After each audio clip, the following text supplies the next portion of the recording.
tudo isso aconteceu para eu chegar onde eu não precisava ter dado toda essa volta para fazer, né?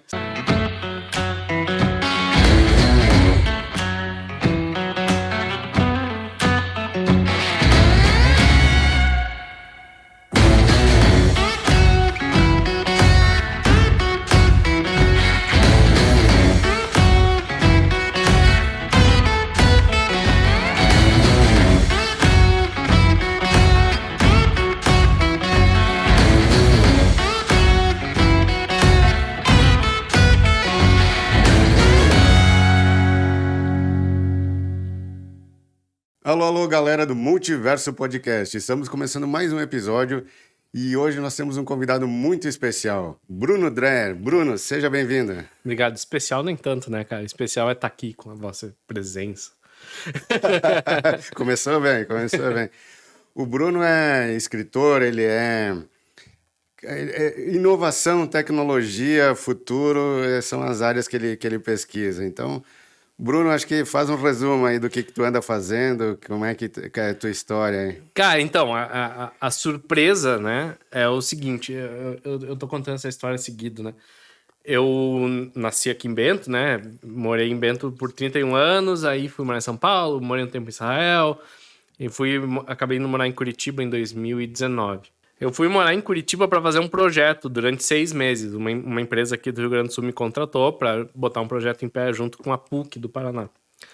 E aí eu fui para lá para ficar 6 meses. Nesses 6 meses eu adorei a cidade, conheci a pessoa que agora é minha mulher e passou esse tempo de ficar lá, né? Porque eu gostei muito da cidade, e, enfim. E aí eu andei por lá, fiz uma série de projetos. E aí eu, que fugi de Bento, né? Fugi de Bento. Agora tô abrindo uma loja de móveis, cara. Então, assim, eu dei toda uma volta por todos os lugares. E aí agora, claro, toda essa questão de inovação, tecnologia, etc. Eu sigo me interessando, sigo trabalhando com isso. Mas o que tá tomando 80% do meu tempo agora é montar uma loja de móveis, o que é muito louco pra mim. Agora, o mais insano seria se tu começasse a trabalhar com vinhos, né? Não, já é uma contradição, né? Eu sou de uma família que veio do setor vinícola e eu não bebo. Então, é muito contraditório, assim, né? Minha vida é essa loucura mesmo, né? Então, são essas coisas que acontecem e aí a gente fica se perguntando assim, cara, tudo isso aconteceu para eu chegar onde eu não precisava ter dado toda essa volta para fazer, né? Sim. Eu vou aproveitar e Manda ver. Eu vou te botar numas enrascadas aí. Vai. Vamos fazer uma comparação de cidades aí. Curitiba é uma cidade modelo, uma cidade que inova no setor público lá, funciona, a cidade organizada, um exemplo para o Brasil. Como tu já morou em Bento, tu conhece Bento Gonçalves também, tu acha que Bento Gonçalves está perdendo oportunidades de inovar, de avançar?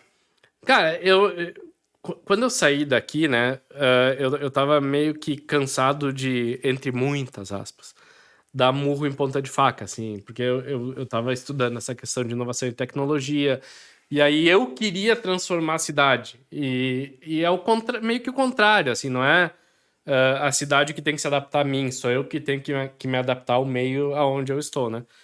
E Bento tá fazendo um trabalho muito legal. Ontem eu fui dar uma volta no Vale dos Vinhedos. É impressionante, assim. Cada vez que eu venho, a mudança é muito, muito radical, assim. Mas geralmente é o setor privado que faz as inovações, né? Ah, bom. Isso sim. Mas lá em Curitiba, a cidade é planejada, né? Teve um prefeito que se chamava Jaime Lerner, que ele é arquiteto e urbanista. E então a cidade era muito menor e toda a expansão dela já foi planejada por esse cara. Tanto é que ele é um ícone da cidade, assim. Então, o crescimento urbanístico da cidade, digamos assim, foi feito de uma forma planejada, o que é muito diferente da grande maioria das cidades no Brasil. Mas o Estado e a cidade têm muito pouco negócio público, né? Então, também é muito tocado pela iniciativa privada. Curitiba é uma cidade muito focada em inovação. Tem alguns unicórnios lá, um da área de imóveis que se chama Madeira Madeira. Tem o eBanks, que é uma empresa de transações online. Então, empresas que valem $1 bilhão, né, criadas lá naquela cidade. E esse setor de tecnologia e inovação crescendo cada vez mais, assim. Então, eu acabei indo para uma cidade... É o que eu falei antes. Em vez de eu mudar a cidade, eu acabei indo para um lugar onde eu me sentia mais parte daquele local. Então, é mais ou menos isso que... Mas em Bento Gonçalves, tu chegou a ser procurado por alguém para trocar ideias, ver tuas sugestões de inovação, ou tu tomou a iniciativa de procurar alguém para dizer, olha, seria legal se a cidade fizesse isso, aquilo? Cara, a história em si é muito interessante também, né? Porque ah, acho que depois vale a pena a gente falar um pouco mais sobre o tempo que eu trabalhei com logística, porque tem muito a ver com uma situação que aconteceu agora com a cidade e tal. Mas enfim, depois a gente entra. Ah, e toda essa história começou em 2014, porque eu tinha um escritório que fazia logística internacional. E aí eu tinha uma equipe de 8 pessoas, mais ou menos. E aí eu queria trazer o Thiago Matos, que era um futurista, fundador da Perestroika, ele é famoso até hoje no assunto de inovação e tecnologia. E aí custava muito caro para a gente trazer ele para dar uma palestra para 8 pessoas. O custo por pessoa era muito alto. E aí eu pensei o seguinte, vou fazer um evento, vou tentar achar 200 pessoas que paguem um ingresso de R$ 30, pago o cachê do cara, boto meus 8 carinhas ali no meio e tá tudo certo, né? E aí, moral da história, eu tive que mudar de local, eu nem lembro onde eu tinha feito a primeira ideia. Troquei pra Casa das Artes, que tem 450 lugares, e teve lista de espera, né? Numa terça-feira eu fiz toda a venda desse ingresso basicamente sozinho.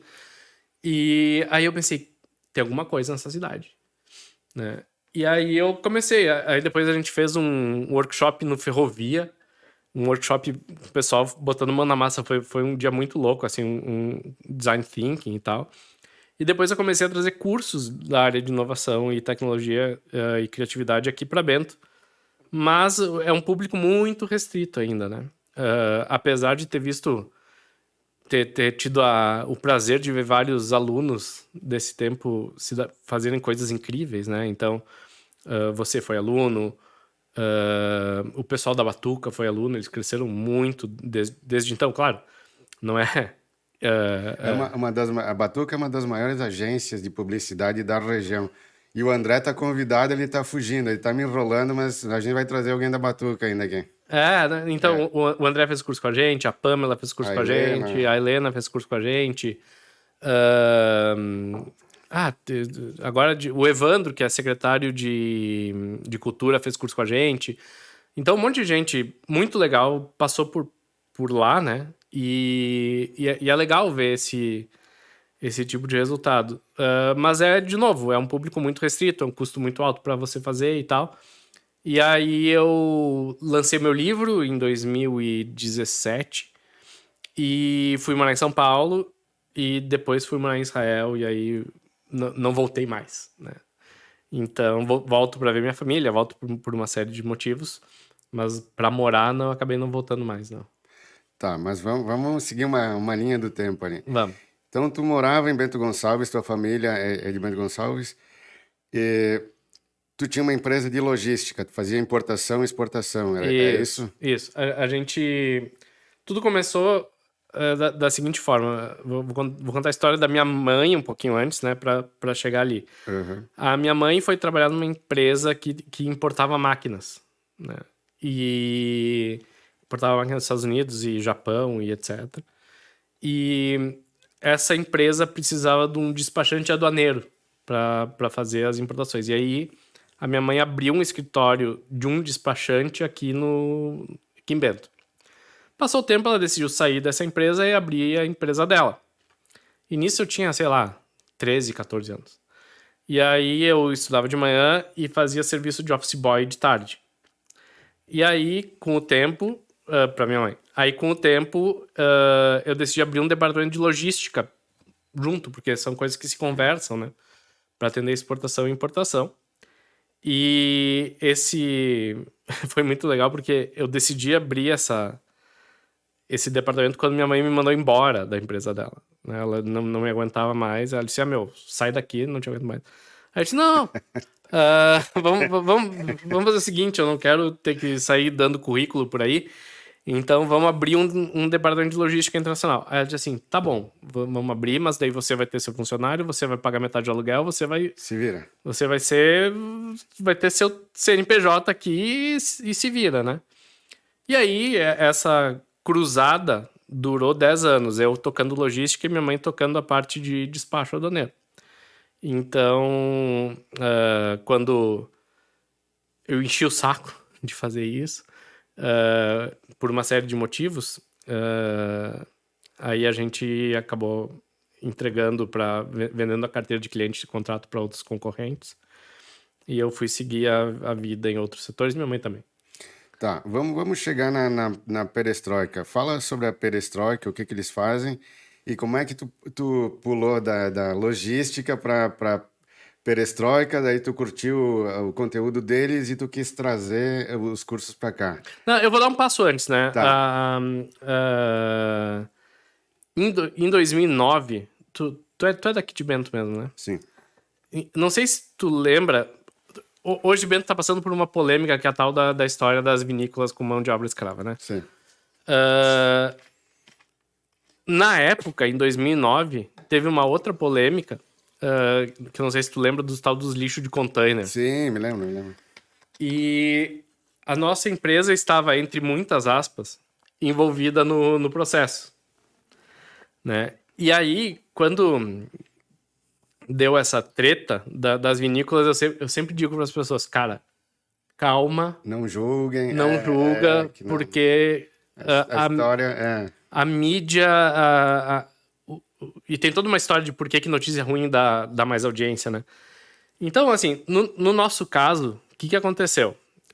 Digamos que tu compre uma televisão na Magazine Luiza, né? No caso, a gente nem tinha pedido a tal a televisão, entre aspas, né? Mas o caminhão tá vindo até a tua casa, param o caminhão na metade do caminho e encontram drogas no caminhão. A culpa não é sua, né? No nosso caso foi o seguinte, e todos os envolvidos aqui da cidade foram absolvidos na justiça, né? Porque esses containers vieram lá do exterior, chegaram no porto, a Anvisa, o IBAMA visualizou que tinha um problema, isso não pode ser importado, mandou de volta. Parabéns, IBAMA, esse é o trabalho de vocês, né? Uhum. Eu não tinha como saber olhar volume por volume, ou qualquer um dos que estavam envolvidos, do que estava sendo colocado lá dentro. Só que, cara, até você explicar, né, essa questão de que, não, foi isso que aconteceu, isso gera um estrago de imagem para a empresa que é muito difícil de recuperar. E no caso das vinícolas é basicamente a mesma coisa. E eu tava conversando muito com meus amigos sobre isso, né? A vinícola contrata uma empresa terceirizada. Cara, a obrigação de estar dentro da lei é da empresa terceirizada. Como é que eu vou, por exemplo, tô fazendo uma obra de construção civil. Aí, como é que eu vou saber se o fornecedor de cimento da minha construção civil não tá ilegal de alguma forma? Então você tem que ter a empresa de cimento, tá? Aí a empresa de embalagem do cimento... Cara, aí você tem que ser dono de tudo pra controlar tudo e é humanamente impossível. Não, e como é que tu vai te responsabilizar se aquela pessoa tá morando bem, tá morando mal, tá se alimentando bem, se alimentando mal? Cara, não, isso não existe, isso é impossível. Não, e assim, se a empresa terceirizada fez alguma coisa errada, desculpa ter uma cagada, o Ministério Público do Trabalho tá ali pra isso. Já existe pra isso. Então, assim, cara, foi lá, pegou o cara que era terceirizado que fez a merda, pune o cara. Só que aí vem toda a questão de venda de jornal. Você botar uma marca na manchete é muito mais forte do que você não botar marca de ninguém conhecida, né? Então, Aurora, Salton e Garibaldi estão envolvidas, não sei o quê. E aí, cara, foram lá, jogaram tinta vermelha na Salton, em São Paulo. boicotaram a marca e tal. E aí, sei lá, 3, 4 semanas depois, sai a notícia de que o Ministério Não achou Público, nada, né? a Polícia Federal disse, não, as empresas não têm nada, não são culpadas. Só que, cara, o tempo de notícia ruim dura uma semana. O estrago já estava feito. A notícia boa é uma noticiazinha ali e deu, né, cara? E aí a gente pode entrar nisso depois de por que as pessoas consomem muito mais notícias ruins, né? Então, cara, quando acontece esse tipo de coisa e todo mundo sai jogando pedra nas empresas, eu sempre, claro, meu caso foi muito menor, né? Até porque eu era muito menor. Mas quando acontece esse tipo de coisa, eu sempre falo assim, cara, calma, vamos esperar a poeira baixar, que em algum momento a coisa vai aparecer de verdade, né? Então é um pouco isso, assim, que isso aconteceu comigo e isso me encheu o saco, assim, foi uma coisa que me desestabilizou muito e eu disse, não quero mais seguir, né, com esse risco de acontecer esse tipo de coisa, perdi um monte de cliente no processo e tal. E Sim, aí, sim, senão é um caso que até tu correu o risco de acontecer de novo, né? Como é que tu vai te responsabilizar por todas as cargas transportadas para cá e para lá, né? não, e aí vem uma história de governo, né, cara? O governo tem que estar no lado dos brasileiros, né? Então, assim, cara, a empresa brasileira que é destinatária desse container nem pegou o container. Então, como é que o governo devia fazer o seguinte? Cara, vamos cobrar as autoridades lá de fora de por que esses containers saíram de lá. Porque pelas leis internacionais, aquela mercadoria não podia nem ter saído do país de origem. Então, só que é o contrário, né? Os caras sempre tentam achar um culpado que esteja aqui no Brasil e tentam gerar notícia em torno disso. Então é muito complicado, assim, o que aconteceu. E lá em Curitiba, muita gente vê, tu é de Bento, né? Isso aqui. Eu sempre dizia, cara, calma. Né? As coisas vão aparecer com o tempo e tal. E é o que acontece muito, né? Bom, aí voltando a sair do foco porque eu queria contar essa história. Uhum. Não, Uh, mas foi boa a lembrança. é, É exatamente o mesmo caso. é muito similar, né? Claro. Por exemplo, né? Tinha uma escola em São Paulo que a história ficou super famosa, era a escola modelo, não sei, enfim. Que um jornalista fez uma reportagem de que o pessoal da escola abusava dos alunos. Como é que era o nome? Depois eu vou procurar aqui pra achar o nome da escola. E, cara, a escola perdeu todos os alunos. Os caras faliram. Abriu-se uma investigação e viram que não tinha nada. Só que aí o estrago tá feito, né, cara? E até saiu um documentário, porque o jornalista que fez isso foi o jornalista da Globo. E saiu um documentário no Globoplay onde o cara até assume a culpa. Diz assim, puta, realmente eu pesei a mão demais e tal. Só que, cara, depois que o estrago tá feito, velho, não tem mais como voltar. Num dos podcasts anteriores, eu conversei com o Rafael Pascoaloto e ele falou da questão de como o governo trata o empresário. Isso também é uma mentalidade que tem que mudar. Né, nos Estados Unidos existe aquele mantra que eles repetem que a pessoa é inocente até prova o contrário, né? Aqui o empresário ele tem que pagar, nem abrir empresa, nem está ganhando, nem está lucrando, ele tem que pagar imposto, ele tem que provar que está tudo certo, ele tem que provar 1001 coisas para daí poder empreender. E devia ser o contrário, né? Começa a empreender e depois, na medida que tu tiver estabilizado, o governo devia vir e dizer, não, agora vamos analisar, ver se tu está fazendo tudo certinho, se tu está dando notas, isso, aquilo, né? Mas é o contrário, aqui o empreendedor ele é culpado e ele tem que, a princípio, e ele tem que provar que não é. Não, cara, criaram uma imagem totalmente falaciosa de que o empresário é sempre bilionário.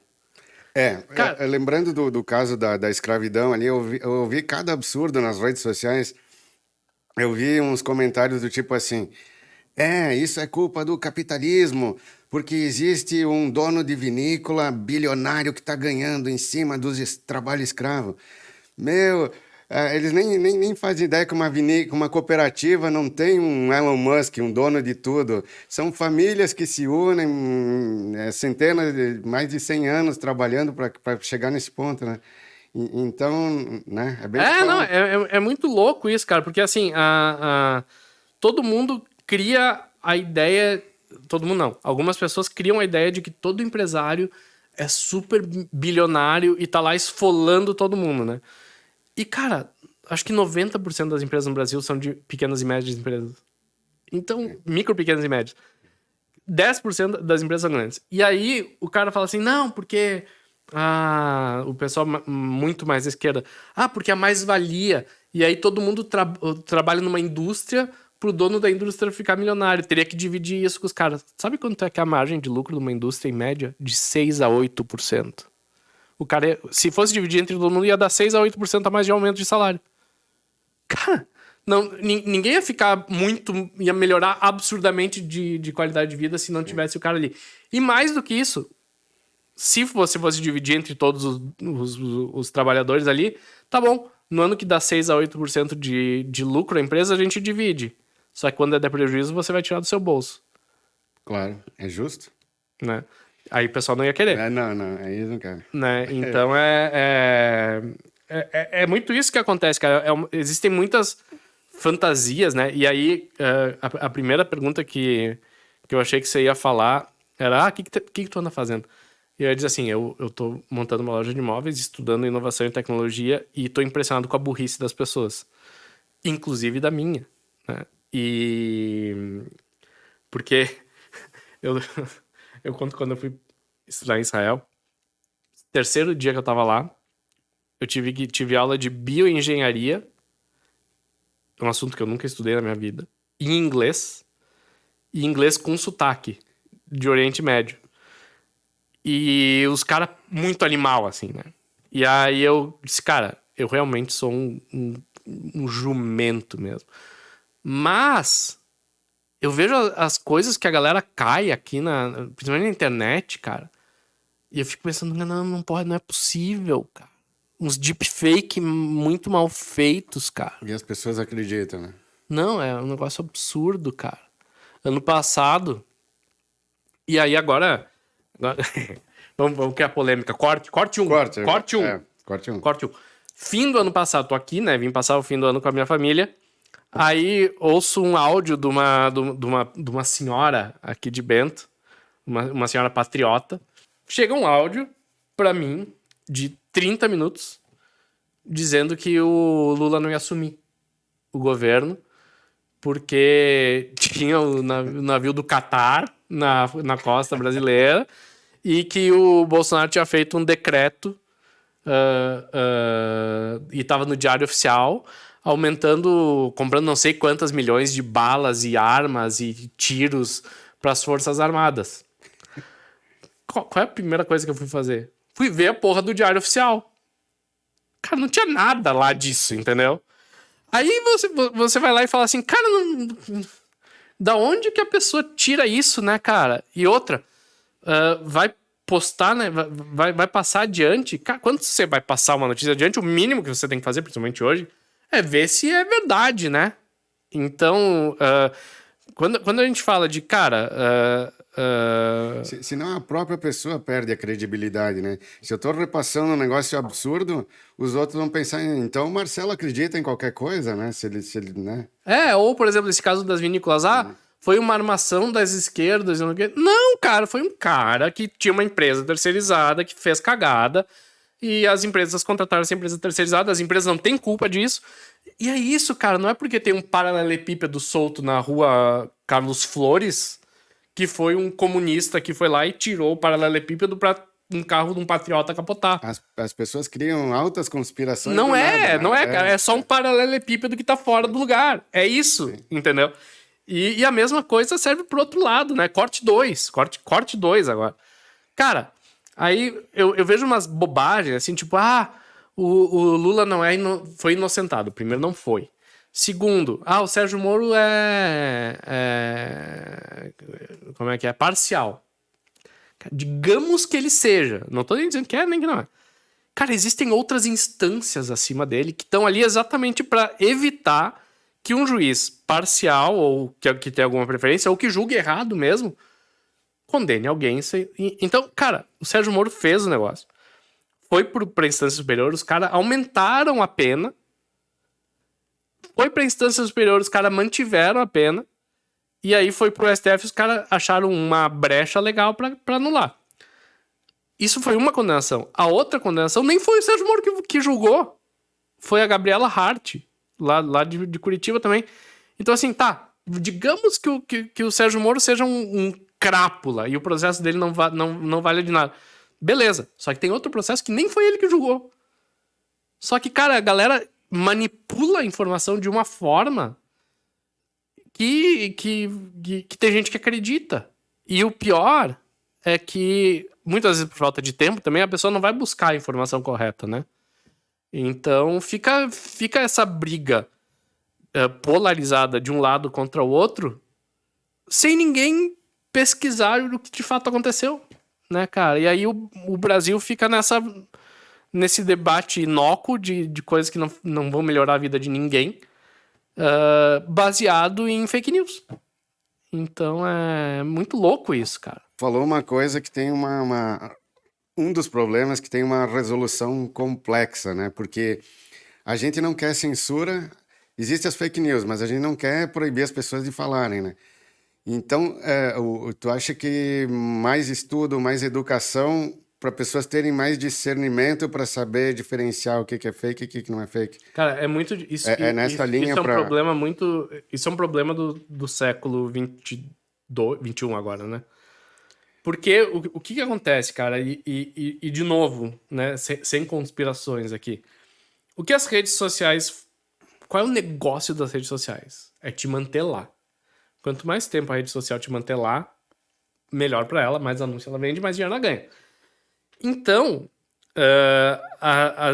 quando o Facebook foi criado, não sei se tu lembra, você via em ordem cronológica o que todo mundo postava. Todos os seus amigos postavam, você via ali. Só que aí chegou um momento que você tinha muitos amigos. E aí, por exemplo, eu sou muito teu amigo. E aí você chegava, você viu que eu postei no Facebook? Eu dizia, não. Porque entre o que você postou e a hora que eu entrei, entrou muita gente e eu não consegui chegar no seu. E aí se criaram os tais dos algoritmos. Então, assim, ele entende que eu sou seu amigo e que o que você posta é interessante pra mim.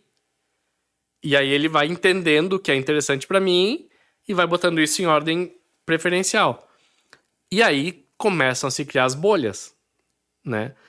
Então a bolha X não vê o que a bolha Y faz. E vice-versa. Então, todo mundo acha que tem razão. Porque todo mundo da bolha dela concorda com ela. Então, esse é um problema muito difícil de se resolver. Porque se a rede social bota em lista cronológica, perde engajamento em comparação com a que coloca o conteúdo mais relevante no lugar, então ela vai acabar perdendo, né? E se ela bota em... Se faz esse algoritmo de engajamento baseado no que nós temos em comum, cria bolha. E essa bolha cria esse problema, né? Então, entender esse funcionamento, a meu ver, é o fato principal para você dizer assim, cara, o que eu tô vendo aqui é uma visão. Eu tenho que procurar as outras. Eu tenho que procurar a informação. Eu tenho que ir lá ver o diário oficial. Eu tenho que ir lá, sabe? Então, eu acho que esse... Você não quer censurar. Eu também sou contra a censura. Só que gera um problema, né? Que é assim, tá, beleza. Não tem outra forma, né? De você não cair nesse tipo de armadilha, a não ser indo atrás da informação de fato. E também saber a diferença entre fato e opinião, né? Então, por exemplo, um paralelepípedo está solto na rua Carlos Flores. Isso é um fato. Por culpa do seu Zé da... Acredita-se que o seu Zé da Silva foi o cara que tirou ali. Isso aí é especulação, né? Então, quando o cara bota uma opinião de tudo que está acontecendo é por causa do comunismo, ou por causa dos patriotas, ou por causa do não sei o quê, cara, isso é a opinião dele. Então, você tem que saber separar o que é fato do que é opinião, né? E não achar que a opinião é um fato. Isso é uma casca de banana das redes sociais de hoje em dia, né? Mas se a gente voltar ao passado, desde sempre notícia ruim vai mais longe, atrai as pessoas. E isso é uma coisa intrínseca do ser humano, né? Se ter essa interesse pela tragédia, pelo que é ruim, né? Não, tem uma explicação neurológica para isso. Lá em Israel, a gente aprendeu a fazer pitches de startups, né, para empresas. E aí o cara nos ensinou o seguinte: sempre comece com um problema. Qual é o problema que você quer resolver? Porque a notícia ruim chama atenção. E aí mostraram uma série de botam eletrodos na cabeça das pessoas e botam uma notícia ruim e uma notícia boa. E mapeiam a atividade cerebral. E a atividade cerebral com notícia ruim é muito maior do que com uma notícia boa. E aí a explicação bem darwinista da história, né? E aí, trazendo um exemplo, então, imagina que você tá vendo a Isis Valverde aqui na tua frente, né? Ou sei lá quem, ou comendo a comida mais maravilhosa que você imagina na sua vida. E você tá ali comendo a parmegiana do Jaca, e aí alguém diz assim: cara, tem um leão atrás de você. Toda a sua atividade cerebral vai sair do que é bom para te proteger do que é ruim. Porque o que é ruim é ameaça. Então, por instinto de sobrevivência, o seu cérebro vai ter muito mais estímulos com algo que acende um alerta do que com alguma coisa boa. E as audiências de televisão mostram isso. O Jornal Nacional não dá notícia ruim o tempo todo porque quer. Cara, porque quando eles dão notícia boa, a audiência cai. E o negócio deles é ter audiência. Então, existe uma explicação neurológica de por que as notícias ruins dão muito mais audiência do que notícia boa. Então, é uma coisa que também não dá pra brigar contra, né? É parte da nossa natureza. Dessa história de Israel, o que mais tu viu que chamou a atenção de inovador, né, nos teus Cara, estudos lá? Israel é demais, cara. Foi muito legal. Basicamente, o curso que eu fiz lá, que se chama Transdisciplinary Innovation Program, Programa de Inovação Transdisciplinar. São 4 pilares. Um é sobre startups em geral, como criar empresas em geral e fazê-las crescerem. Porque Israel é o país que tem um livro que se chama Startup Nation, que é a nação que cresceu de startups. Então, o milagre econômico de Israel é baseado em empresas inovadoras. E aí, as 3 principais tecnologias: inteligência artificial, que agora a gente está vendo no chat GPT, por exemplo, bioengenharia e biotecnologia, e robótica. Então, são as 3 grandes mudanças que estão acontecendo nos próximos anos, né? E a gente já está vendo acontecer, né? Então, esses são os 3 grandes pilares de tecnologia que a gente vai ver acontecer. E aí, ali, em inteligência artificial, você entra em blockchain, que é uma inteligência artificial de trocas, né? E assim por diante. Então, é basicamente isso que a gente viu lá. Israel é sensacional porque proporcionalmente é um país pequeno, de população pequena, mas várias inovações mundiais surgem lá, né? Não, proporcionalmente, e isso é muito legal porque eu fiz um post sobre isso e isso estava no meu livro também, na segunda edição que não saiu ainda. Então, proporcionalmente, Claro que em números absolutos, Israel não tem a quantidade de unicórnios, né? Empresa de $1 bilhão que tem Estados Unidos e China, por exemplo. Mas, proporcionalmente, se você dividir o número de empresas pelo número de pessoas, é a maior produtora de unicórnios do mundo, em Israel. Então, por exemplo, a Mobileye, que é a empresa de inteligência artificial das câmeras que faz os carros autônomos dirigirem, foi criada lá. Por um professor da minha universidade, inclusive. Então, cara, a quantidade de inovações, assim, que... Cara, os caras plantam no deserto, cara. Então, é um negócio impressionante. Você vai pra lá...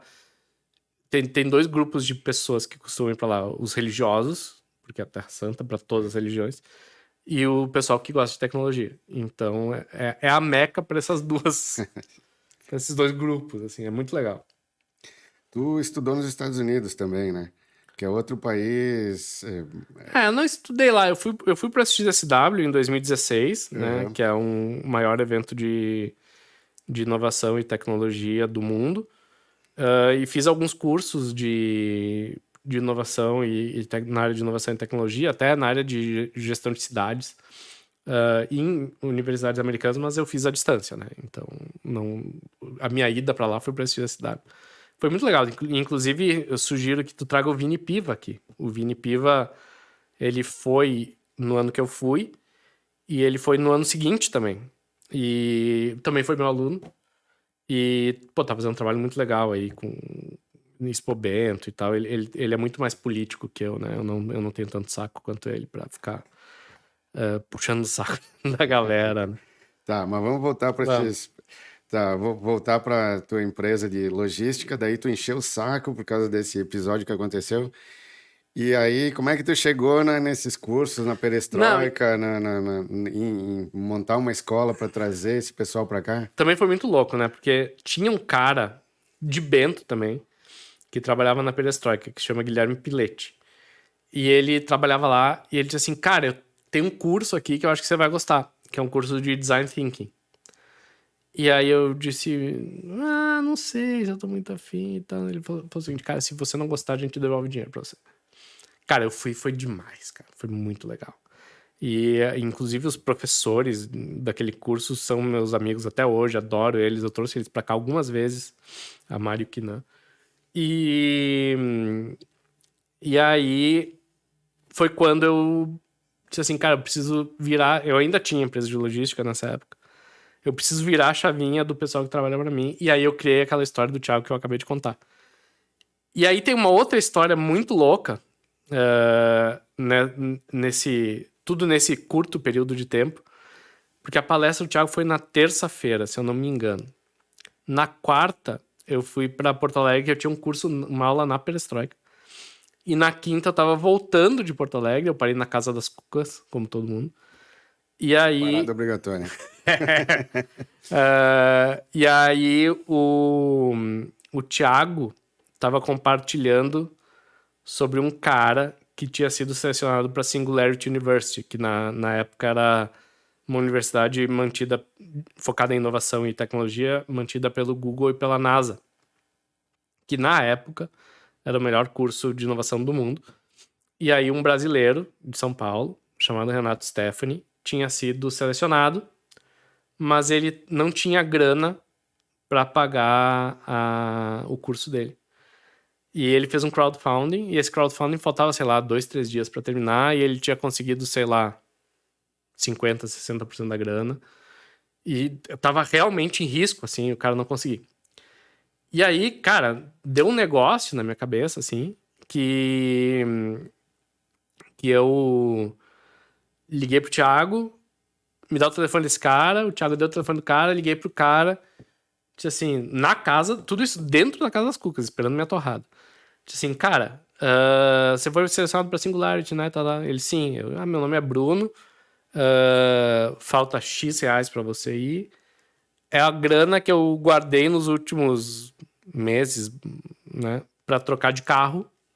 E aí eu tô pensando aqui o que é mais necessário. Você estudar na Singularity ou eu trocar de carro. Evidente que é você estudar na Singularity. Então eu não vou trocar de carro e eu vou completar o teu crowdfunding. E eu completei o crowdfunding do cara. O cara foi estudar nos Estados Unidos. E aí, ele foi, eu fui conhecer ele depois, cara. E aí, olha que louco, ele foi estudar nos Estados Unidos, voltou, trabalhou numa série de empresas, agora tá morando em Guaporé, cara. Como o mundo dá voltas. Então, tipo, e aí foi. E aí, nesse período, eu comecei a, cara, vamos. Como eu vi esse movimento de, tem uma galera a fim de estudar isso, vou abrir uma escola. Então, eu adaptei o escritório que eu tinha de logística. Durante o dia, ele era de logística, durante a noite, ele era uma sala de aula. E aí eu trouxe, cara, trouxe muita gente muito legal pra cá. Eu trouxe o Piangers antes. O Piangers já era o Piangers do Pretinho Básico, mas ele não era o Piangers O, intelectual que ele é o hoje. Piangers, que agora é praticamente teu vizinho lá em Curitiba, né? Mora comigo lá em Curitiba. Inclusive, encontrei ele terça-feira. E trouxe ele muito antes dele ser essa figura super pública que ele é. Também tem uma história muito engraçada dele nesse caminho. E foi muito legal, cara. Só que aí chegou uma hora que estressou, né? A galera que eu consegui atender acabou, né? Porque a cidade é uma cidade menor e tal. Então, acabei largando os bets nisso aí também. Eu estava nessa palestra do Thiago Matos e eu lembro até hoje várias coisas que ele falou. E eu acho que o nome da palestra era Vai Lá e Faz. É, E ele deu o exemplo dele, que ele era um cara comum, um cara não era nenhum gênio nem nada, mas ele teve atitude e isso fazia diferença, né? A pessoa ser proativa de pegar e fazer, que tem muita ideia genial que a pessoa não coloca em prática, daí não adianta de nada, né? E acho que tu leva isso na tua vida, né? Tu é um cara que pega e faz as coisas que tu acredita, né? eu tento, cara. Eu tento. Eu acho que é isso, cara. Eu acho que você esbarra em muitas. Quando você começa a fazer alguma coisa, você esbarra em muitos problemas que você não imaginaria que ia esbarrar. Às vezes os problemas são intransponíveis, às vezes os problemas são transponíveis, mas exigem muita paciência, que é algo que eu não tenho. Às vezes a ideia é ruim mesmo. Então, o principal, né, quando se fala de vou fazer alguma coisa, errar faz parte do processo. E se errar, tá tudo certo e segue a vida, né?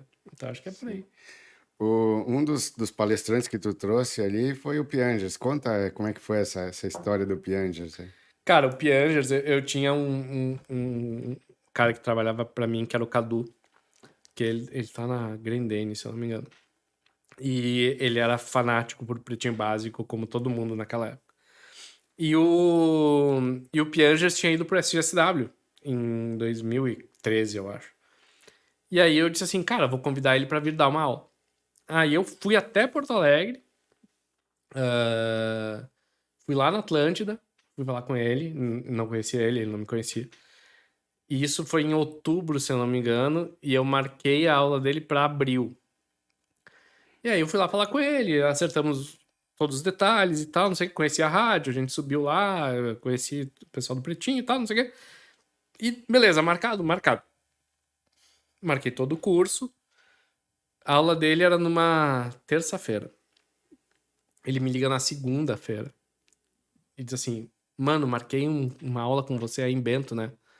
E eu sim, ele disse, cara, tô em, sei lá, Chapecó. Não vou conseguir chegar. Aí, cara, eu fiquei puto, velho. Fiquei muito bravo. Eu disse assim, tinha que ser da RBS, né? Estrelinha. Cara chato, deve ser um puta de um merda, né? Tá, beleza. E, vamos remarcar. Né? Tá, remarcamos a aula. Aí, ele chegou lá, ele disse assim, cara, realmente esqueci. Eu sou muito perdido com essas coisas e tal. Então, vou ali, vou falar pro pessoal que a culpa foi minha, que você não tem nada a ver com a história e tal. E aí ele foi lá, falou pra turma assim, ó, a aula de vocês foi marcada por minha culpa, o Bruno não tem nada a ver com a história. Inclusive, com pedido de desculpa, eu vou vir em outro momento pra cá e vou dar uma outra aula sobre outro assunto grátis pra vocês. Pra essa turma aqui. E quando tiver teatro do Pretinho em Bento, que não tinha tido ainda, eu dou o ingresso pra vocês também. E aí, acabou que quem organizou o teatro fui eu. Aqui. E aí, bom, enfim, aí ele veio. E aí, a partir daí, cara, a gente criou uma relação de amizade, assim. Aí ele veio almoçar aqui. Não, nesse dia que ele foi dar aula grátis, a gente fez a aula para outra turma no sábado de manhã e a aula grátis dessa turma aí no sábado de tarde. Nesse meio tempo a gente foi almoçar. E aí a gente ficou trocando ideia, cara. E aí, nessa troca de ideia, a gente ficou amigo. E cara, começamos a trocar WhatsApp e tal, não sei o quê, começamos a conversar direto. E em 2016, eu fui pro SXSW e ele ia todos os anos. E lá tem um problema muito grande de hospedagem, porque como é um evento muito grande, não tem lugar na cidade pra todo mundo. E aí ele disse assim, cara, a RBS vai alugar uma casa, vamos eu e o Potter, você fica no sofá. E aí eu fiquei lá, no sofá, né? E aí é muito engraçado, porque a gente tava lá e o Potter entrava na gaúcha pra fazer o timeline. E aí um dia ele sentou no sofá onde eu dormia, de pijama, botou os aparelhos lá e começou a fazer o timeline, assim. E aí eu lembro que até tirei uma foto e postei no Snapchat, né? Porque eu disse assim, vocês acham que na Atlântida tem glamour, né? Na RBS tem glamour, tá aqui o cara, ó, no sofá, fazendo um programa de pijama. E aí, cara, aí a amizade ficou, assim, né? Então, E aí, terça-feira, antes da gravação desse podcast, eu acabei encontrando ele lá em Curitiba, num evento que ele foi palestrar. E a gente trocou uma ideia e eu tava indo embora, assim, né? E aí minha mulher disse assim, vamos tirar uma foto? Aí eu olhei e disse, cara, eu te encontro a cada, sei lá, 2 meses, ou de mês em mês, e a gente nunca tira foto. E aí ele disse assim, cara, pô, tu é meu maior fã e não tira foto comigo e tal. Daí terminou o evento. Um evento enorme. Aí eu fui embora, nem fui dar tchau, porque não tinha como. E aí ele me manda uma mensagem lá pelas 11h30 da noite, assim, cara, nem consegui me despedir e tal. E aí eu disse assim, não, nem esperava que você se despedisse, né? Era impossível você se despedir. E aí eu falei algumas outras coisas que eu tava trocando ideia com ele, e eu disse assim, você falou, que eu era o seu maior fã e tal. Eu disse, cara, eu não sou seu fã. Não sou fã da pessoa pública que você é, eu sou fã do amigo que você se tornou. São coisas completamente diferentes. Né? E ele, não, obrigado e tal, não sei o quê. Então, eu nunca fui de paparicar ninguém porque é famoso. Eu não tenho esse saco pra fazer isso, sabe? Mas acabou que algumas das pessoas que eu conheci nesse caminho, eu acabei virando amigo. E aí, essas pessoas eu acho legal a gente valorizar, né? Mas nunca foi minha intenção subir no ombro de ninguém, sabe? Mas acaba acontecendo, né? Então, ele, o professor Clóvis de Barros Filho, é um outro cara muito legal. Eu fui levar meu livro para ele lá e ele leu o livro, o que por si só eu já achava que não ia acontecer. E aí ele pede pro pessoal do escritório entrar em contato comigo de novo para eu ir lá de novo. Aí eu fui para lá e ele disse assim, cara, eu li seu livro, inclusive eu vou roubar essas páginas, esse capítulo aqui, vou usar em outros lugares. E o que você precisar de ajuda para publicar esse livro, eu tô disponível. E, enfim, ele me ajudou com a editora lá, acabou não acontecendo por uma série de detalhes que a gente pode falar depois. Mas é outro cara que, assim, toda vez que... Nesse período a gente se encontrou mais algumas vezes, cara, nunca foi de vou tirar foto contigo, vou tirar não sei o quê. Sempre foi assim, cara, é uma relação como a minha e a tua, é uma pessoa como... Eu acho que essas pessoas que são... Até fica uma dica. Essas pessoas que são famosas ou são conhecidas por alguma coisa, elas são pessoas como a gente, cara. E se a gente trata essas pessoas como a gente, elas te veem de outra forma. Então, cara, essas pessoas têm defeitos, elas fazem cagada, elas fazem... O Clóvis diz, a pessoa... O guru, ele vem, fala e vai embora rapidão, porque se você conviver muito com ele, você vai perceber que ele é um cuzão que nem você. Então é isso, cara. Eles são uns cuzão que nem a gente. Eles fazem as cagadas possivelmente diferentes da nossa, mas fazem cagada. E, cara, você tem que chegar às pessoas assim, né? Então aí você consegue construir relações muito melhores do que só ficar tirando fotinho. teu network, então, tem vários famosos ali, tem uma galera... Não são muitos, cara. São algumas pessoas que me interessam, deu certo. ah, que me interessam assim, são pessoas que são referência pra mim, né? Outras pessoas não deram e tá tudo bem, Sim, né? Então, tem gente que você vai lá e conversa, o cara é um famosão e o santo não bate e tá tudo bem, né? Você não tem como sim. o santo bater com todo mundo, né? E aí, cara, se o santo não bate, eu nem. Como quando o santo bate, eu nem tiro foto, cara. Eu fico tipo assim, beleza, uma pessoa mais que eu conheci, não deu certo, tá tudo certo, né? Então, acho que é por aí. Assim, não vejo muito. Muito. Cara, a gente bate com pessoas o tempo todo. E o importante é que as pessoas são pessoas, né? Então, Tu, tu já lançou mais de um livro, né? 2 não, eu livros? sei um só. Ah, um só. Mas tem um segundo já que Então, a tu história é a escreveu. seguinte, cara. Eu fiz o primeiro livro. Esse livro foi. Eu fiz de forma independente, né? Então eu mesmo mandei imprimir um número pequeno de cópias e lancei aqui em Bento e vendi por aqui para as pessoas que eu conheço e tal. Independente. Totalmente independente. E fui entregar para algumas pessoas que estavam principalmente citadas no meu livro, né? Então o Clóvis estava, o Pianges já escreveu um prefácio antes, né? Uma pessoa que também daria para contar a história é o Rodrigo Belora, que inclusive sugiro que você traga ele aqui. A história dele é muito legal. E o Belora, todo mundo chama de chefe, Rodrigo Belora, para mim é o Belora. Cresceu comigo, foi meu colega a vida inteira. E, e aí eu conto numa passagem do livro que, assim, cara, eu conheci ao longo da minha vida algumas pessoas às quais eu era fã. E é muito legal quando você consegue isso. Mas tem o outro que é muito melhor, que é quando você conhece alguém antes e você vira fã dela ao longo do tempo. Então, tipo assim, ser amigo de alguém que você era fã é legal. Ser fã de alguém que você era amigo é muito mais legal. Então, o Belora é um caso desses, cara. Eu lembro dele abrindo o restaurante pra ninguém, cara. E só ia eu lá. E a gente ficar e ele ficar pensando, cara, a gente comer no X-Bocão aqui embaixo. E ele falar, cara, acho que não vou mais abrir o restaurante. E eu falo assim, cara, abre. Você tem fundamentos pra manter ele, pra ele dar certo. Aí na semana seguinte a gente ia de novo no X-Bocão. Ele dizia, cara, não deu de novo. Eu, cara, vai, você sabe o que você tá fazendo, você sabe cozinhar, uma hora você vai acertar. E, cara, foi. Né? Agora ele tá com 6, 7 restaurantes. Então é um. Cara, e dá muito mais prazer. A gente fica falando aqui dessas pessoas famosas que eu conheço, mas, cara, dá muito mais prazer ver um cara como o Belora, que cresceu comigo, pegava ônibus pra ir pra escola comigo. E, cara, tá. Eu sou fã desse cara hoje, entendeu? Então é muito melhor do que qualquer pessoa famosa que a gente venha conhecer.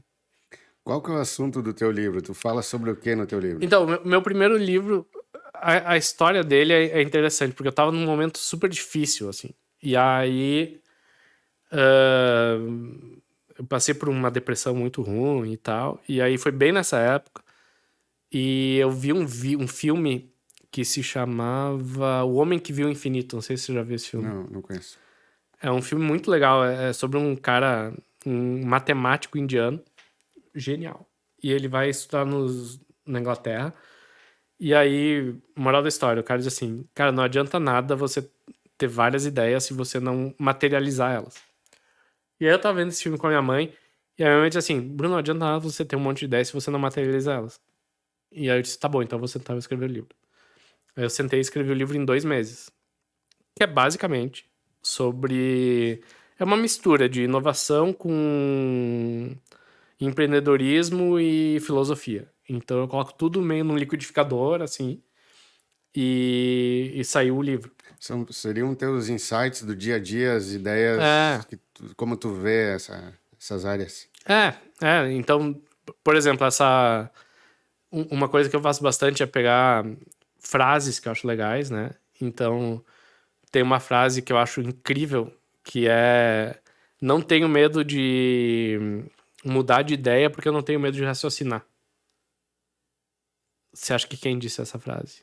Platão, eu vou te dar algumas opções. Platão, Santo Tomás de Aquino ou Ayrton Senna? Nenhum dos três, foi o Fábio Júnior. No programa da Ana Maria Braga. Pra você ver como a sabedoria sai dos lugares onde você menos espera, né? E, cara, é muito, muito real isso, cara. Porque assim, você vê alguma coisa e depois você aprende que aquela coisa tá errada e a ciência tá cheia dessas histórias. Cara, é o maior gesto de humildade você dizer assim, eu estava errado. E tá tudo bem, tá errado, entendeu? Então, assim, raciocinei, mudei de ideia. No caso, o Fábio Júnior mudou de ideia em relação às esposas dele, né? Sim. 47 esposas. Várias vezes mudou de ideia. Mas é uma frase que tá ali. Uma outra frase muito legal, que aí veio depois do livro, que é assim: passado é lugar de referência, não de permanência. Genial, cara. Sabe quem falou essa? Jojo Todinho, na Fazenda, conversando com o Biel, citando essa frase da Andressa Urach. Cara, é o combo da tragédia. Só que a frase faz muito sentido, cara. Porque você... e aí vem a história do futurista, né? Cara, o futurista é o cara... E todo mundo é um pouco futurista. É o cara que vê o futuro. Só que você só vê o futuro olhando pro passado. Porque o futuro não existe ainda. Então... a referência é exatamente o passado. Só que se você ficar preso no passado, você tá fudido. Então, ele é um lugar de referência, mas ele não é um lugar de permanência. Andressa Urach, cara. Então, o livro, ele pega essas frases, esses insights e tal, conta um pouco a história da inovação, né? Tento facilitar um pouco esse grande mito que é a pessoa nasce inovadora. Não, ninguém nasce inovador. Claro, algumas pessoas têm mais facilidades, como outras pessoas têm menos. Algumas pessoas nascem mais criativas, outras pessoas nascem menos. O Michael Phelps nasceu com o biotipo para nadar, outras pessoas não nascem com o biotipo para nadar. Só que não é porque você não nasceu Michael Phelps que você não pode nadar, né? Então, eu tento simplificar o máximo possível essa visão de que inovação é para poucos, né? E não é para todo mundo. E até porque se você não se reciclar, você para no tempo. Mas tu teria dicas para que as pessoas tenham mais criatividade? Tem algo que a pessoa possa suar, fazer para ter mais ideias criativas? Sim, cara, criatividade é que nem musculação. Né? Você exercita, né? Então, e muitas vezes você exercita fazendo coisas que não tem nada a ver com o seu trabalho, né? Então, pintar. Cara, pintura é um mega exercício criativo. E outras várias coisas, criar piada. Cada um cria o que gosta, né? E é muito legal porque criança é muito criativa. E com o passar do tempo a gente vai perdendo a criatividade, né? Porque a gente vai sendo botado em caixinha.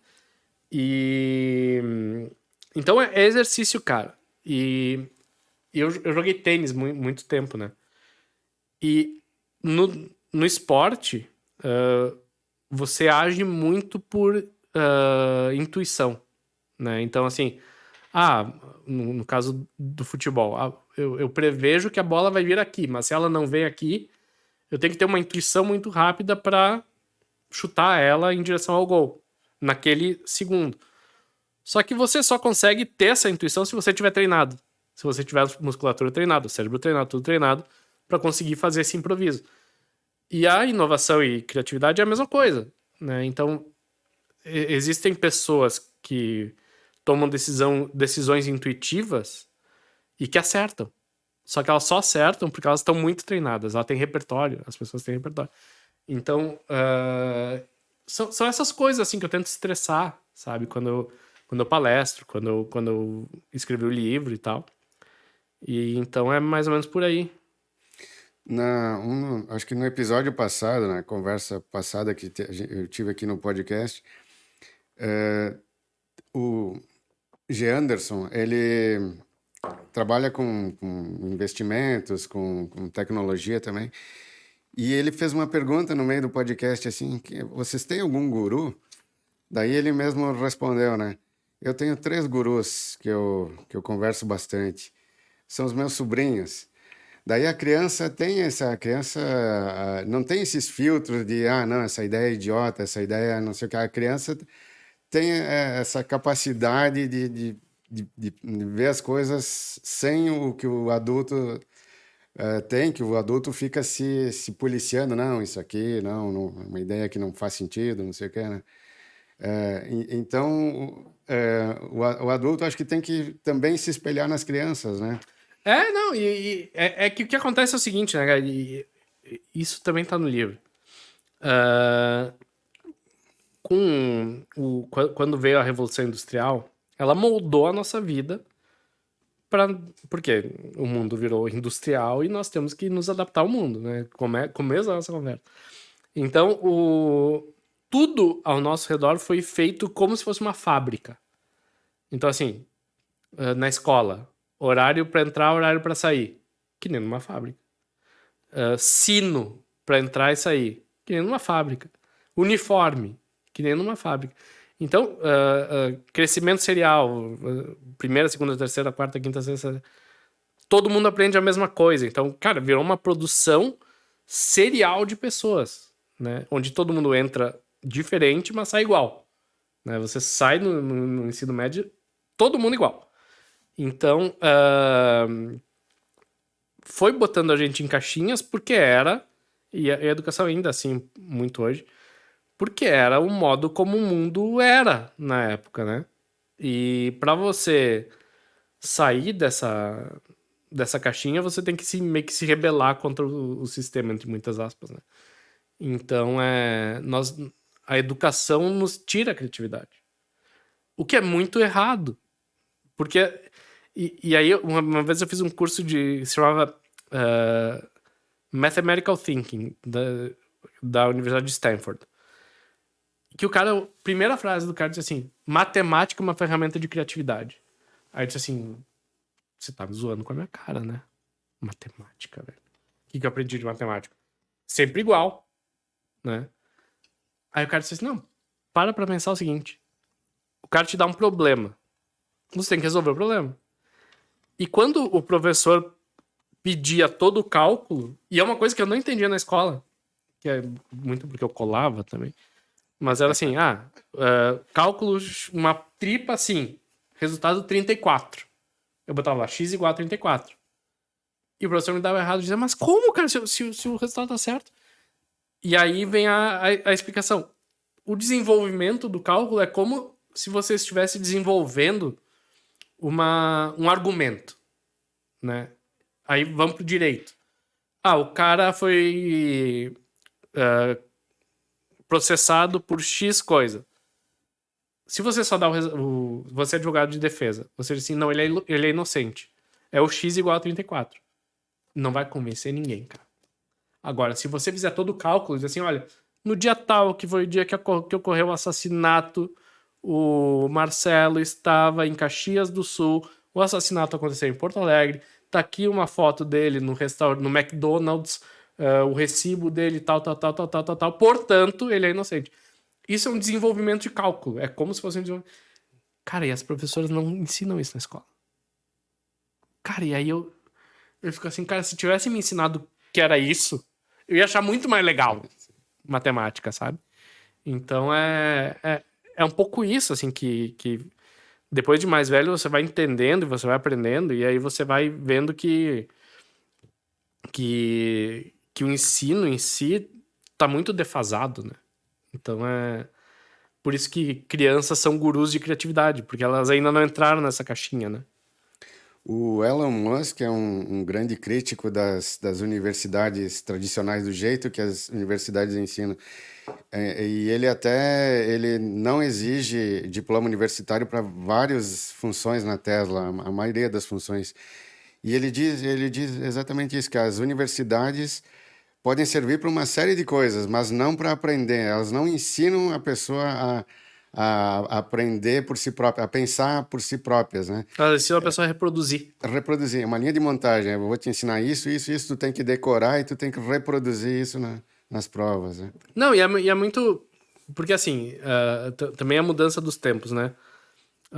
No início do século passado, se você queria informação, não tinha nem TV, tinha jornal. O jornal tem uma quantidade limitada de informação e tem que ser o mais abrangente possível porque ele precisa vender o jornal.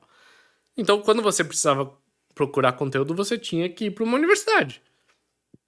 Lá tinha uma biblioteca, lá tinha professor, lá tinha... Hoje, não é bem assim, né? Então, as próprias universidades estão passando por um momento muito desafiador de que eles perderam o monopólio da informação, né? Então, é a mudança dos tempos, cara. Um monte de gente é sempre pega de calça curta quando os tempos mudam, né?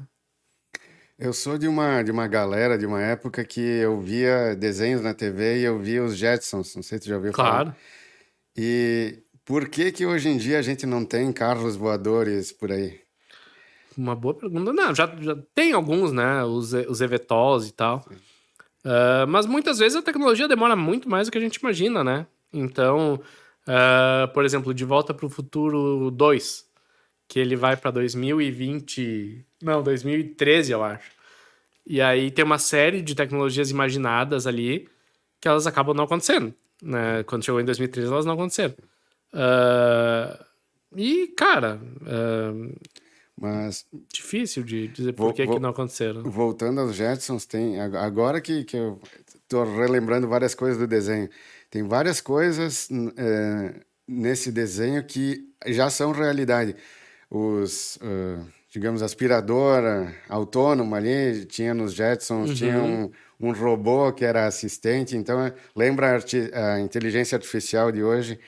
E aí nós vamos chegar no chat GPT.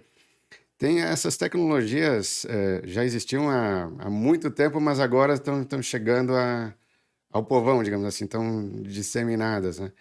O que mais tu vê assim nessa área de inovação, de tecnologia que tá sendo acessível agora ao povão aí que tá... Cara, então, são os três pilares que eu falei antes, né? Aham. Robótica, então, robozinho que limpa a casa. Cara, já tá na casa de um monte de gente. Ah, robôs de inteligência artificial, que é o que a gente tá falando. E é muito engraçado porque quando teve a febre do Clubhouse, não sei se tu lembra Sim, dessa lembro. febre aí. Aham. Eu entrei tinha um grupo que se chamava Bom Dia Futuro, e aí era todos os dias, acho que às 10 horas da manhã. Um monte de gente muito legal falava lá. E aí eu participava muitas vezes. E na época eu tinha descobrido um aplicativo que chamava Réplica. Não sei se você já ouviu falar, Réplica Não. com K. Qual é que é a história do Réplica?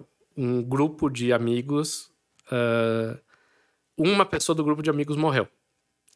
Aí eles criaram uma inteligência artificial para responder pegaram todas as mensagens do João, que é o cara que morreu, e fizeram uma inteligência artificial para ele responder, para essa inteligência artificial responder como se fosse ele.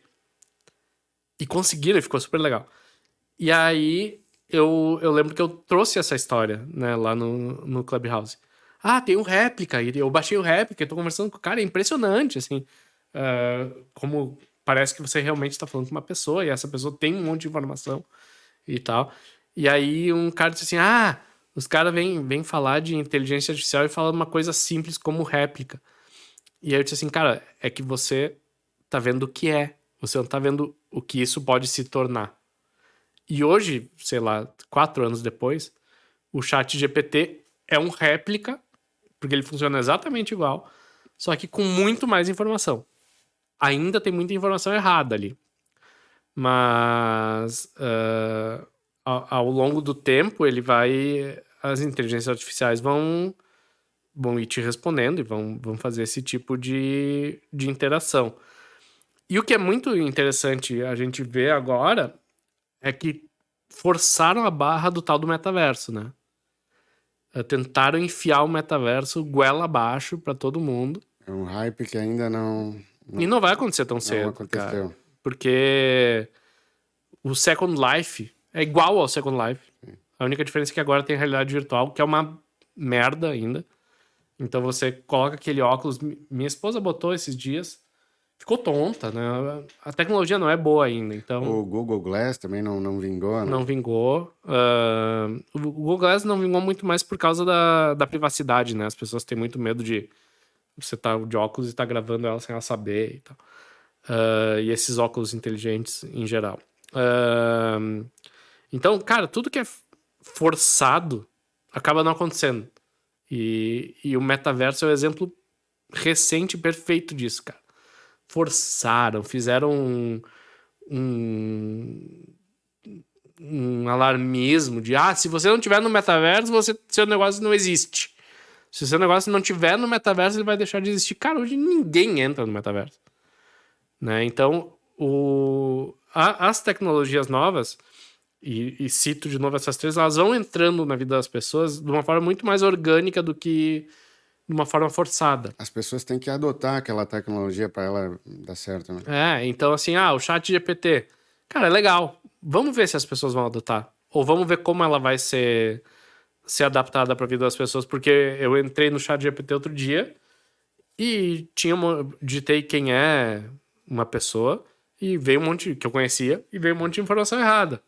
Então tem informação errada ali. Só que é uma inteligência artificial interessante como ela funciona. Só que a tecnologia que eu acho mais impactante do que inteligência artificial e do que robótica e que a gente não vê é bioengenharia e biotecnologia. Tem uma tecnologia chamada CRISPR, que é uma tecnologia de edição genética que, cara, é impressionante. É barato, fácil e pode fazer muita coisa. E é assim, aí as pessoas já fazem o alarmismo de, então vou editar a minha pessoa. Vou editar meu filho para nascer de olhos azuis e do tamanho do Michael Phelps, porque eu quero que ele seja nadador. Isso vai ser mais difícil de acontecer. Mas o que já está acontecendo é plantação, cara. Você faz uma plantação de uva. X uvas morreram, X uvas sobreviveram. As que sobreviveram são mais fortes aquele ambiente. Então você pega o DNA dela, você copia e você edita o DNA de todas as outras sementes para nascerem fortes que nem essa. Então aumenta a produtividade de alimento de uma forma absurda. Né? E aí, na ponta, acaba diminuindo o custo do alimento. Né? Então, Como é que é o nome dessa? CRISPR, CRIPR. As cientistas que descobriram essa tecnologia ganharam o Nobel em 2019. Isso pode ser aplicado também para projetar doenças que a pessoa vai ter ou prevenir elas. Essa pessoa tem tendência a ter esse tipo de doença, então vamos mexer aqui para que ela não tenha não desenvolva essa doença. Tem uma série no Netflix que chama Seleção Artificial, que estressa muito esse assunto, eles explicam muito esse assunto. Tem um menino lá nos Estados Unidos que ele tinha um problema de visão que era degenerativo. Então ele já enxergava muito pouco e estava perdendo cada vez mais a visão. E era uma questão genética.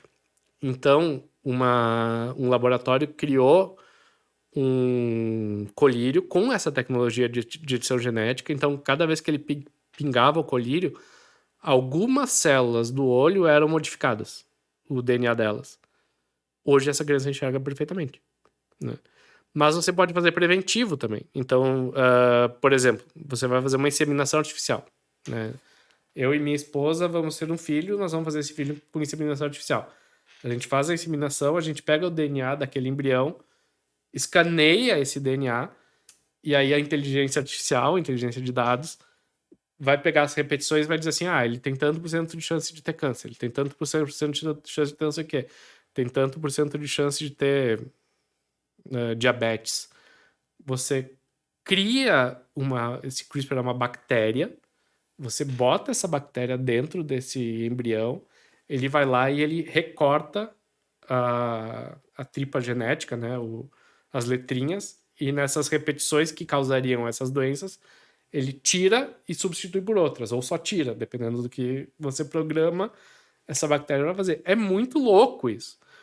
E aí a criança vai nascer sem essa propensão à doença. Mas ainda é proibido em humanos. O que tu acha da parte perigosa da inteligência artificial e dessa modificação genética que existe a indústria bélica. E a indústria bélica adora robôs, adora máquinas e adora soldados. Já tem vários filmes sobre isso, fazer um soldado super forte, super resistente, não sei o quê. Possível? É possível, né? Tem esse uso, o mau uso ou uso perigoso, não sei, É possível. de todas essas tecnologias. Teve um caso, acho que em 2019, 2020, que um chinês estava aplicando CRISPR em fetos para nascerem crianças modificadas e foi descoberto pela comunidade internacional e esse cara sumiu, né? Na China as pessoas somem. Só que assim, é uma tecnologia usável, barata, e onde não se tem transparência, você não sabe se não está sendo usado, né? Então, pode vir a nascer um super soldado? Pode. A gente não sabe. Acho que não, né? Quero acreditar que não. Sobre os riscos das tecnologias, que também é um puta alarmismo que as pessoas fazem de a tecnologia vai roubar o seu emprego. Vai! Cara, vai! Como sempre foi. E tá tudo bem. A gente sempre tem um jeito de seguir. Então eu dou um monte de exemplo. A minha mãe, ela viveu o tempo que tinha telefonista. Que você pegava o telefone e a pessoa dizia, você quer falar com quem?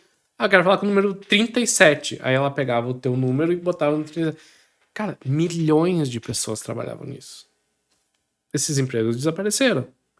E é por isso que a gente tá morrendo de fome na rua. Algumas pessoas sim, mas cada vez menos, né? Então nós vivemos cada vez mais, nós vivemos cada vez melhor. Os índices de desemprego são cada vez menores no mundo inteiro. Então assim, cara, isso aí, o pessoal que trabalhava em locadora de DVD, milhões e milhões e milhões e milhões de pessoas no mundo inteiro trabalhavam em locadora. Não existem mais. As pessoas se adaptam, cara, e a gente sempre vai fazer isso. Eu tenho uma visão muito mais otimista de que a gente se adapta e a gente vai conseguir dar a volta do que esse alarmismo de aí, o que vai acontecer? Nós vamos perder todo mundo no emprego e nós vamos estar ferrados por causa dos robôs. Não vai acontecer. A meu ver, não vai acontecer. Falando de experiências, a gente falou da China também. Tu acha que o Covid pode ter sido criado em laboratório, algo que deu errado, que escapou e que aí se alastrou? Sim. Não, eu acho que sim. Eu acho que foi um erro do laboratório. Assim, eu não. Até que não se provem as coisas, eu não acredito em teorias conspiratórias. Assim. Então, o que saiu de um laboratório, todas as evidências apontam que sim, mas que foi um erro. Né? Deveria ter ficado lá e, por um erro ali operacional, vazou e aí, como o mundo é super conectado, espalhou. Então, eu acho que é isso que aconteceu. Assim, não quero acreditar em nenhuma teoria super conspiratória. Assim. Qual que é a tua, digamos assim, visão de futuro? Assim, como tu vê a evolução das cidades nas próximas décadas aí? Vai ser uma coisa super orgânica que a gente vai se acostumar com essas mudanças, né? Eu gosto muito da verticalização.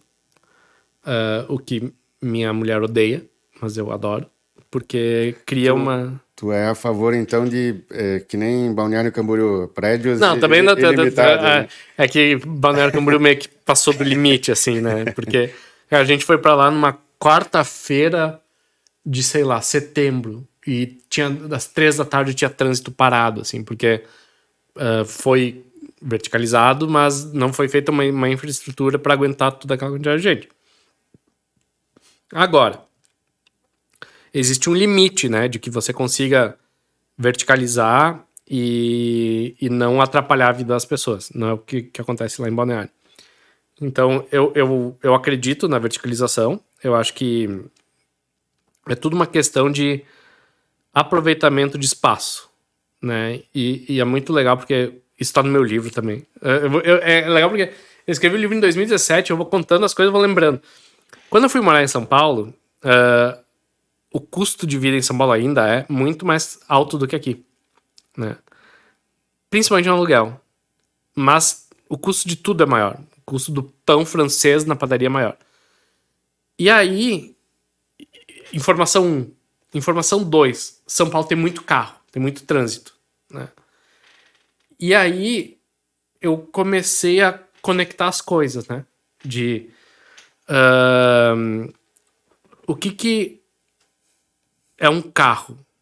Carro ocupa muito metro quadrado na cidade. Um carro ocupa cerca de 45 a 60 metros quadrados, dependendo da cidade, de espaço. Porque tem a vaga de estacionamento, normalmente, do cara em casa. Tem a vaga de estacionamento do cara no trabalho. Tem cada vaga tem 2 metros quadrados, tá?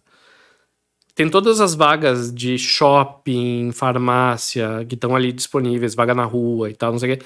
Então, se você soma todas essas vagas mais o espaço de circulação, dá, acho que é 65 metros quadrados, em média, de espaço que cada carro ocupa.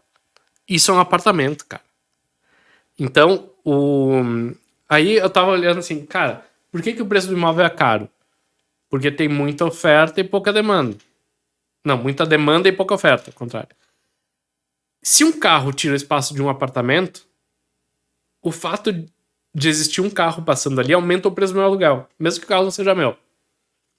E aí eu dei o segundo passo, que é assim, tá, tô aqui no Carrefour, que era onde eu comprava as coisas lá.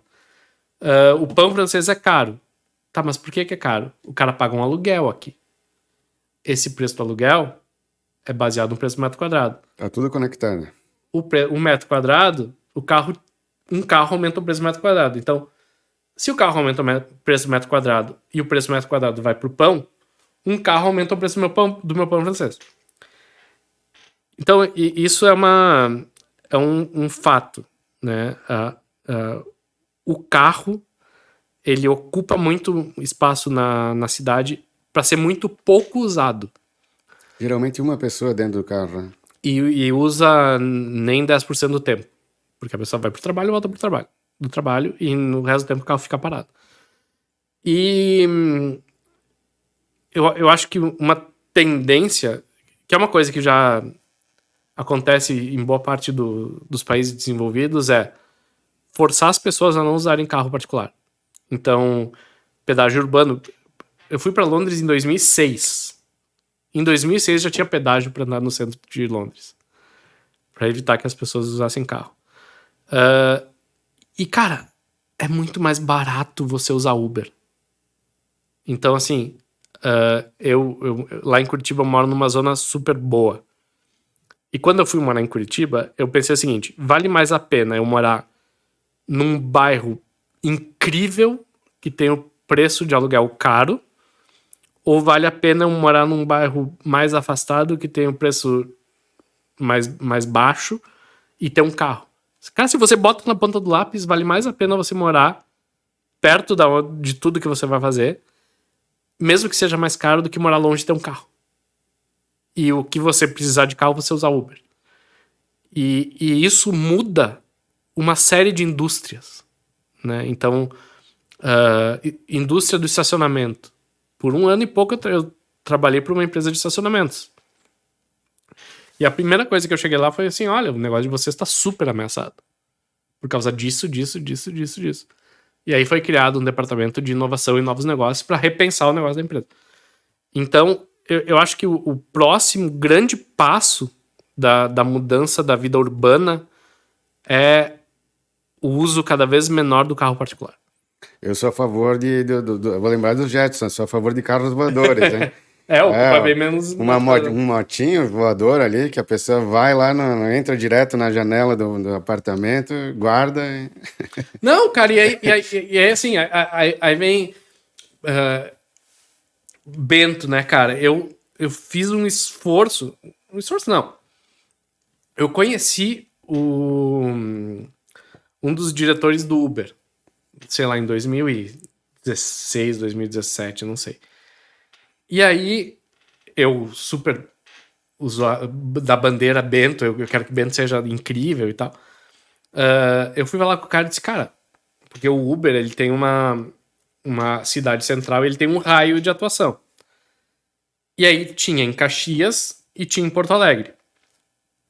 Em Porto Alegre, o raio ia até, sei lá, Dois Irmãos, umas cidades muito pequenas, assim, e essas cidades tinham Uber. E Bento não tinha Uber, mas tinha em Caxias, era só esticar um pouquinho a área que chegava aqui. Aí eu cheguei pro cara e disse assim, cara, como é que pode vocês terem lá em Porto Alegre, esticarem até cidades muito pequenas, que não tem turismo, não tem nada, e Bento, que é uma cidade turística, que tem um porte interessante, não ter. Aí, cara, puta, realmente, vou botar nos planos, né, de esticar esse raio de Caxias. Aí ele esticou. O Uber veio pra cá. Cara, Bento é uma das únicas cidades do Brasil que o Uber não funcionou, cara. E eu fico pensando, por quê? Cara. Aí fazem outros aplicativos, né? Tipo, fazer um aplicativo, cara. Não, deixa o Uber fazer o trabalho deles, eles são bons nisso, sabe? Sim. E eu não entendo essas coisas que acontecem aqui, sabe? Aí tu podia me explicar. Também não sei. Mas eu vejo que um dos culpados, eu sou meio rebelde contra o governo, né? Eu acho que um dos culpados que barra sempre as coisas é o Estado. Existem aplicativos de carona, coisa assim, e o governo não quer que você pegue carona. O governo diz, não, você vai ser transportado por um transporte ilegal ali, se não tiver... Se esse transporte aqui não pagar a taxa, não pagar não sei o que, não tiver licença, não for verificado por nós, você pode ser enganado. Então não pegue carona, não faça isso, a não ser naqueles que nos paguem para que a gente dê o carimbo de que pode levar pessoas. Acho que o governo atrapalha muito essas coisas, né? Isso é um papo interessante que eu tenho com a Jéssica também, com a minha mulher. Ela é muito mais a favor de regulações do que eu, né? Eu não acredito num mundo sem regulações, mas acho que muitas vezes atrapalha. Tu falou deu exemplo de pouco espaço, né? A gente pega aí, sei lá, Japão. O Japão sempre conviveu com pouco espaço.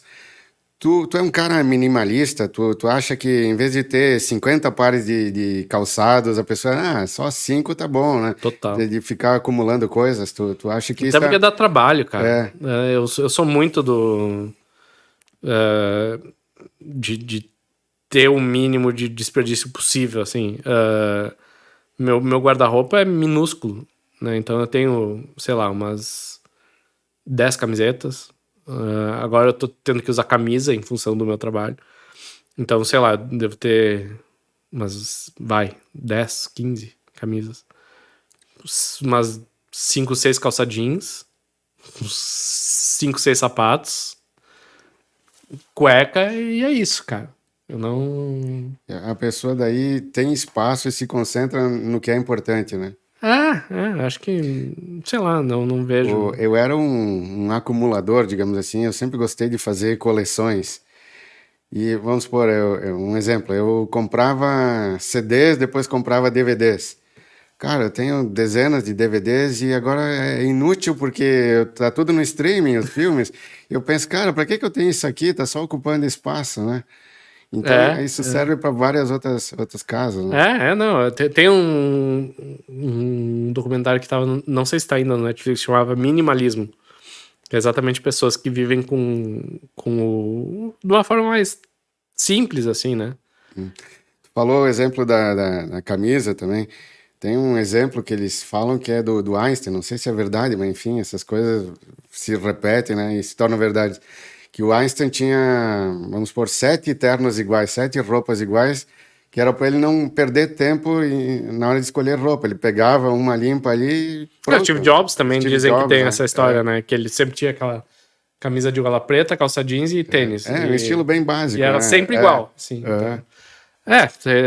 Tem uma mulher que se chama Elizabeth Holmes, que ela tem uma série sobre ela que...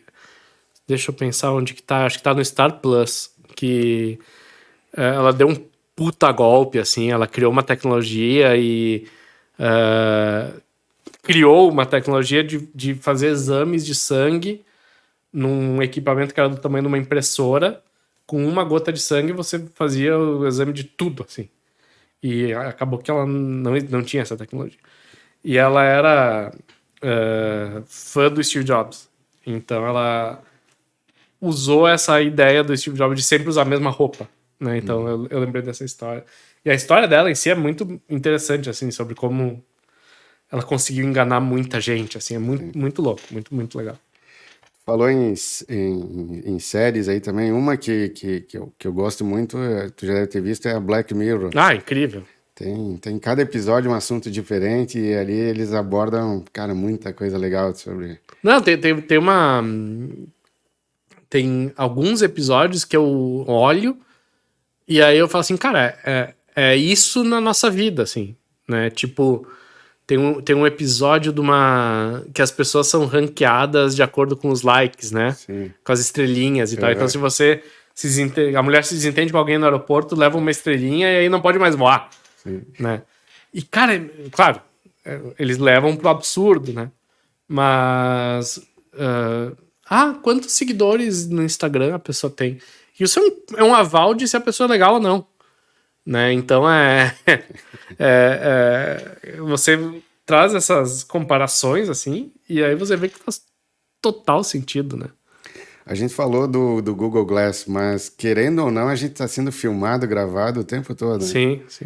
E os nossos celulares agora devem estar nos ouvindo e a inteligência artificial tá analisando. O Bruno tá falando disso. Não, então eles estão nos eu vou ouvindo. sugerir pro Bruno tal anúncio, tal coisa. Não tá nos termos e condições do iPhone, por exemplo, tá escrito lá que você autoriza alguns aplicativos a te ouvirem e você dá ok ali. Então, Mas linkando, digamos assim, o mau uso disso pelos governos. Na China, o crédito social já é uma realidade, né? O cidadão que não se comporta perde privilégios para... não, eu vi um negócio, cara, que todo mundo tem o cadastro, né? Aí tem uma esquina lá, não sei se só tem uma ou se tem várias, que tem um telão, né?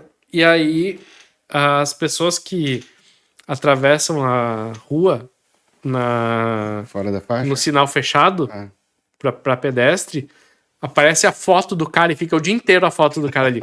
O Marcelo atravessou fora da faixa hoje. E fica a foto do cara ali, cara. E é assim, cara. Em Israel, eu morava a 2 quadras da cidade histórica. Cidade histórica lá onde passou Jesus, tudo.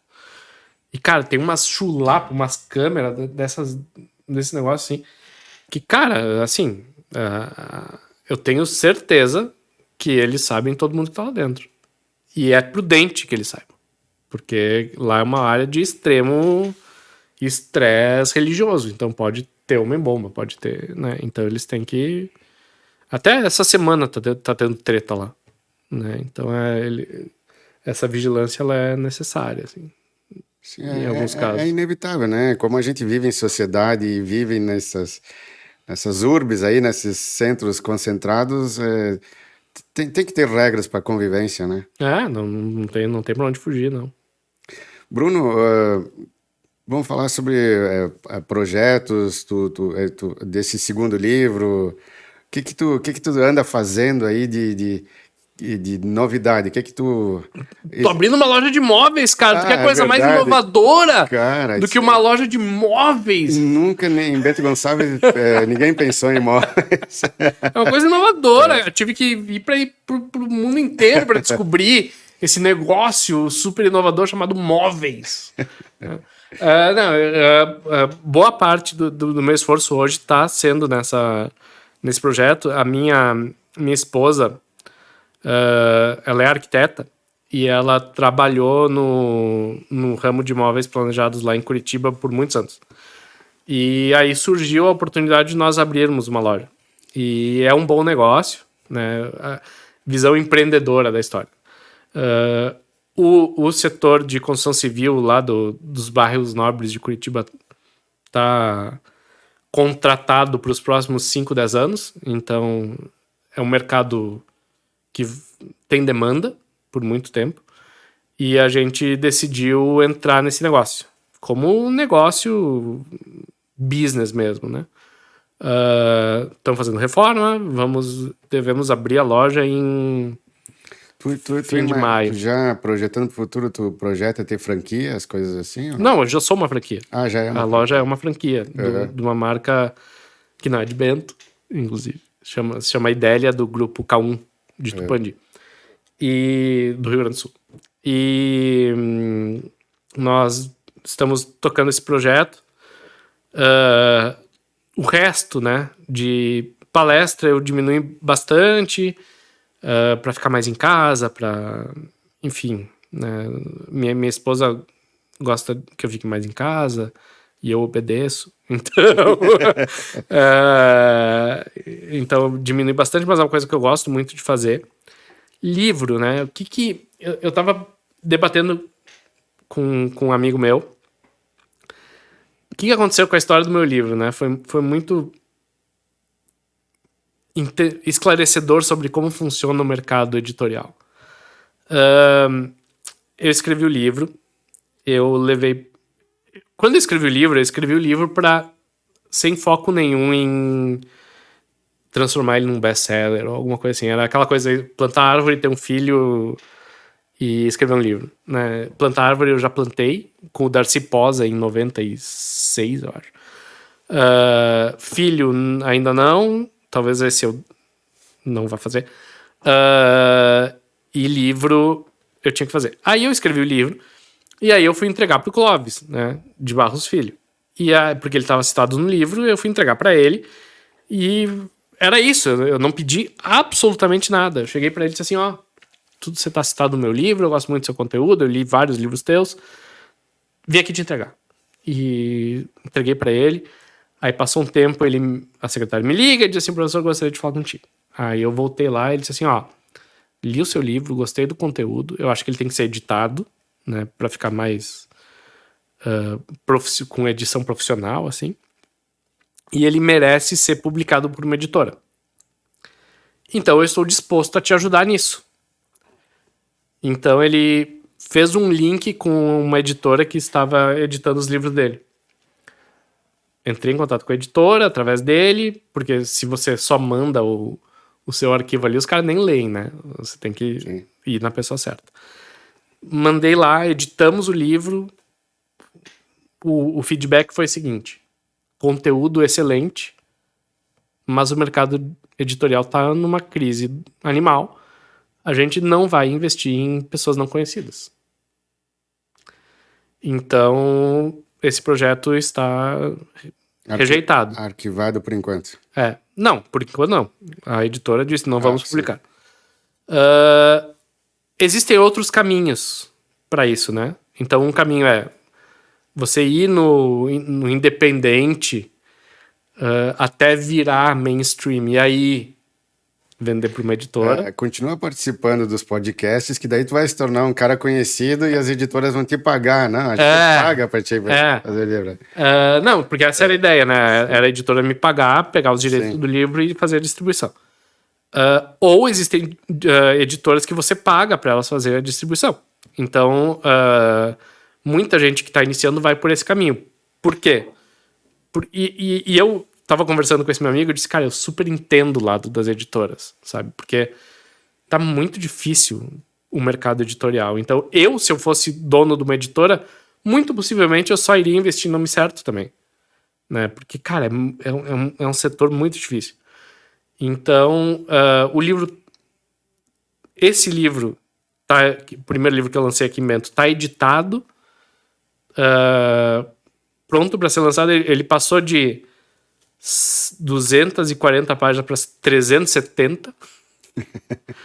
Tá uma chulapa, assim.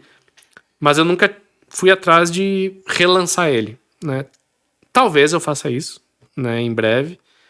Mas aí eu volto aqui pra gente fazer a divulgação. Claro. Uma pergunta que é obrigatória aqui no podcast, que é sobre o nome que deu origem ao podcast. Tem a ver um pouco com o metaverso, com o multiverso da Marvel. A gente põe a pessoa para pensar sobre esse outro universo virtual, ou caso exista na física, né? Digamos que tenha mesmo mais de um universo. Uhum.